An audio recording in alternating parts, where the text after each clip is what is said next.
আরজিকর কাণ্ডে পাকড়াও আরজিকর মেডিকেল কলেজের প্রাক্তন অধ্যক্ষ সন্দীপ ঘোষ। শুক্রবার দুপুরে রাস্তা থেকে তাকে ধরে সিজিও কমপ্লেক্সে নিয়ে যাওয়া হয় বলে খবর। উল্লেখ্য, আরজিকরে চিকিৎসক ধর্ষণ এবং খুনের ঘটনার পর নিজেই ইস্তফা দিয়েছিলেন অধ্যক্ষ সন্দীপ ঘোষ। জানিয়েছিলেন স্বেচ্ছায় তার এই পদত্যাগ।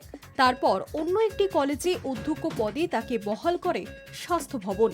মাত্র 24 ঘন্টার মধ্যেই তাকে ন্যাশনাল মেডিকেল কলেজের অধ্যক্ষ করা হয়, কিন্তু তাতে কোনো সমাধান হয়নি। সেখানে বরং নতুন করে বিক্ষোভ শুরু হয় সন্দীপের বিরুদ্ধে। নতুন করে আরজিকর চাই না, এমন মন্তব্যই শোনা গিয়েছিল জুনিয়র ডাক্তারদের মুখে। অধ্যক্ষের ঘরে পড়েছিল তালা।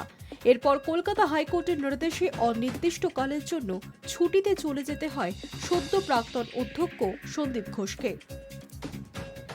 প্রসঙ্গত, শুক্রবারই সন্দীপ ঘোষ পুলিশি নিরাপত্তা চেয়ে হাইকোর্টের দ্বারস্থ হয়েছিলেন।